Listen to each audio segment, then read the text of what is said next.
Maka lewat pertemuan ini saya ingin ya Islam itu dibawa secara mudah, secara logis, gak usah berlebihan. Ya sudah kita ikuti ulama-ulama dulu dengan referensi-referensi dulu. Jadi ini penting sekali karena ayat tentang tegas ya ada, ayat tentang lunak ya ada, semuanya harus proper.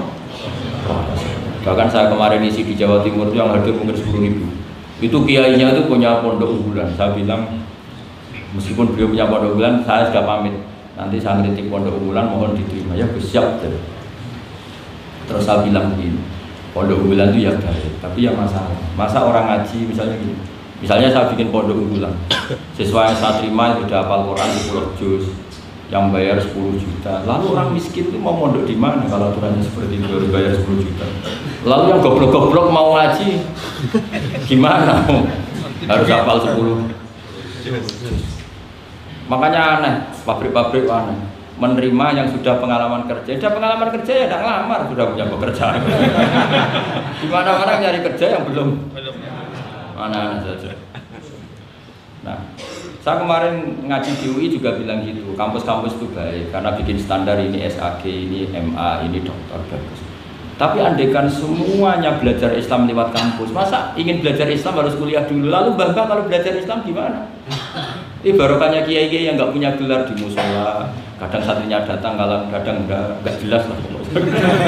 Tapi bagus, siapa saja bisa belajar kapan?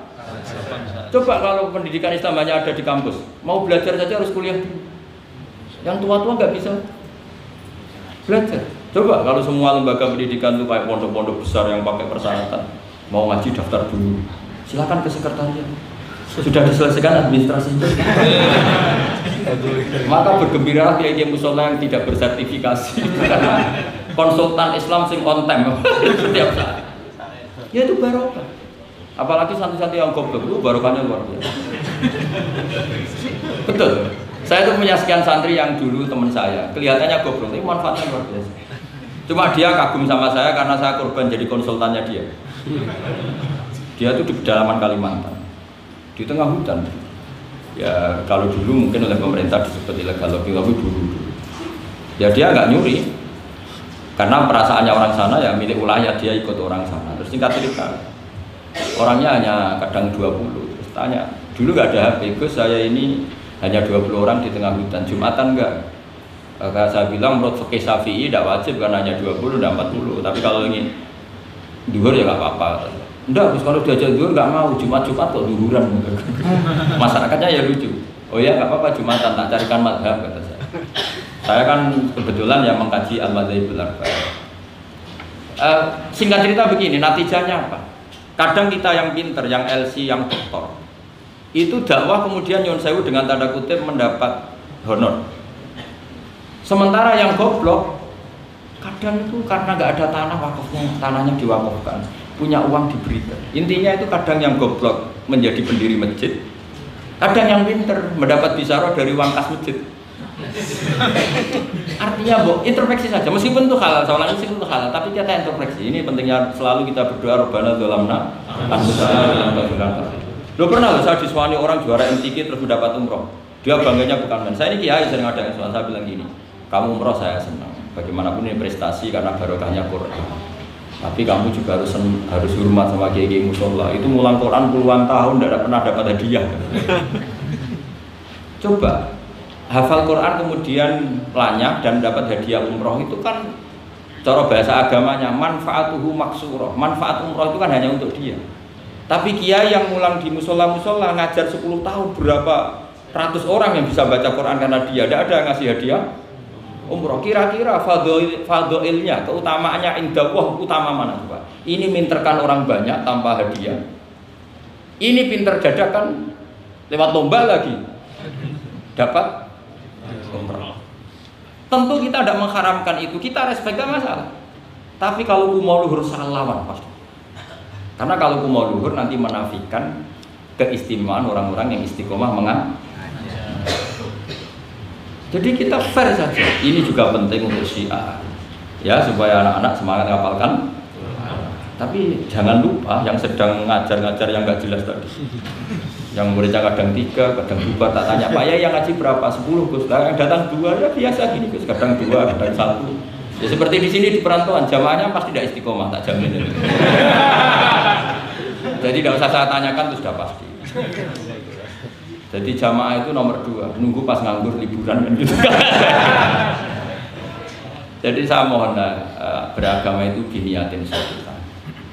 Ijazah bapak saya ke saya itu yang berulang-ulang.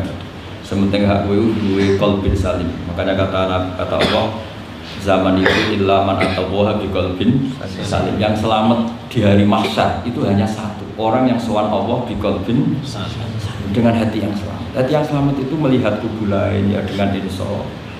Ya melihat yang kunut ya biasa, tidak kunut biasa itu masalah khilafiyah biasa. Dulu itu Imam Abu Hanifah tidak pernah kunut. Jadi tidak kunut itu bukan mazhab Muhammadiyah, mazhabnya Abu Hanifah. Muhammadiyah tidak mujaddid, juga tidak mujtahid.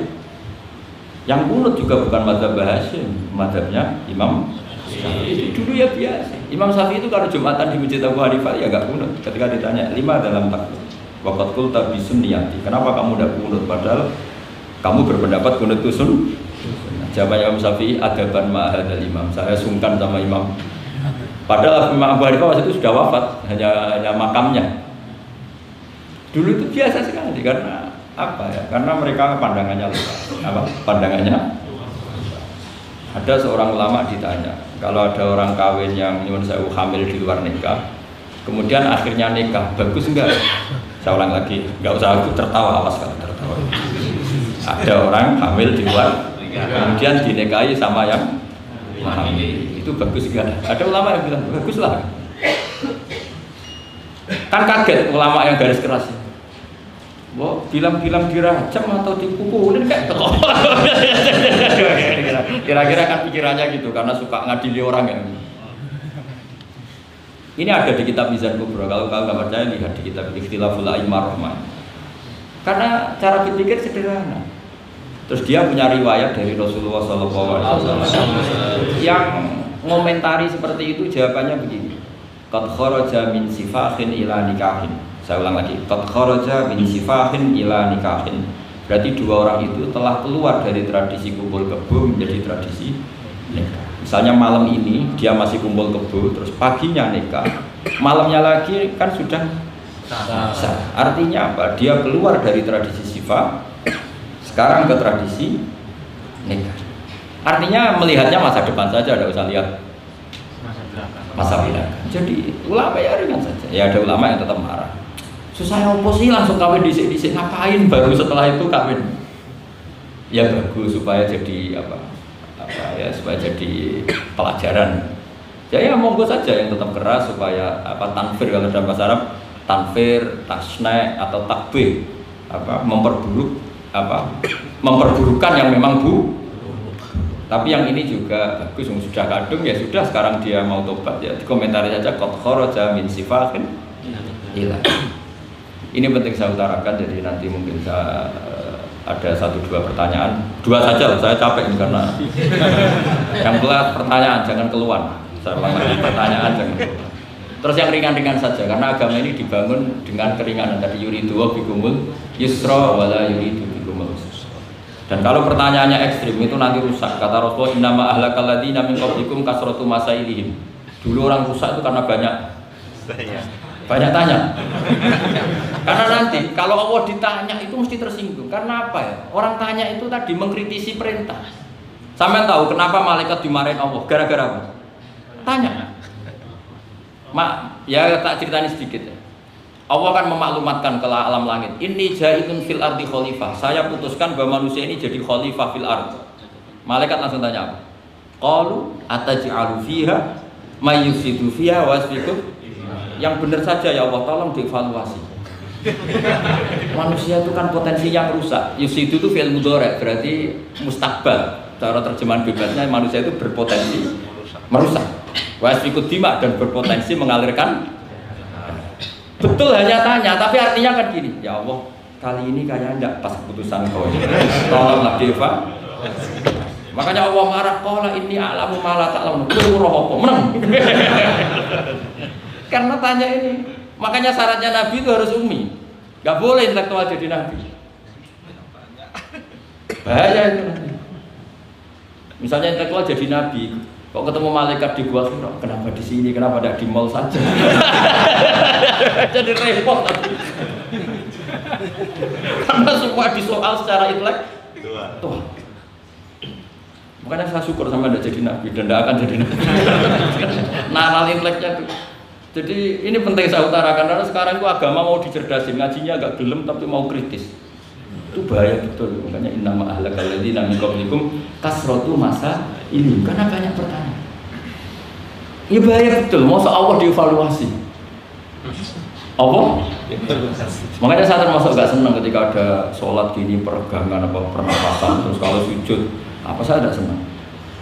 Saya senang saya gini nanti sholat lama-lama fungsinya kayak senam yoga. Gini saja, semua yang diperintahkan Allah pasti ada hikmahnya, saya yakin ada hikmah. Tapi tidak usah hikmah ini jadi tujuan. Kalau nanti jadi tujuan, terus orang bilang gini, itu sholat terus sakit, yang nggak sholat sehat, habis kamu.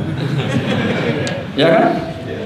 Tapi kalau ada orang tahu hikmahnya gini untuk apa, narik nafas atau apa, yang gini, nggak monggo lah sauni-unimu, ya nggak apa-apa lah seperti itu. Tapi kalau jadi tujuan, jadi ya sudah, yang benar sholat itu apa? Sholat itu bukti ketundukan sama Allah Subhanahu wa ta'ala. Wasjud waqtarib, kalau berani sujud berarti insya Allah dekat sama Allah. Karena itu bentuk tawadhu, bentuk tadzallul, bentuk ubudiyah. Fadkhuli fi ibadi wadkhuli. Lalu terus dianalisis ini fungsinya gini, wah repot. Lah nanti kalau ada senam yoga tandingannya lebih efektif. Saya jantungan, sujud kok nggak ngefek, tapi setelah ikut yoga kok ngefek. Saya loh ya, orang boleh nggak berpendapat ya, sependapat sama saya, tapi kalau nggak sependapat keterlaluan yakin. Karena dari saya jelas ya namanya wasjud ya Pak. Udah ada di hadis di Quran wasjud wa tasfu, atau sujud dan kamu menjadi nggak ada yang ada ya wasjud. Saya kira demikian. Assalamualaikum warahmatullahi wabarakatuh.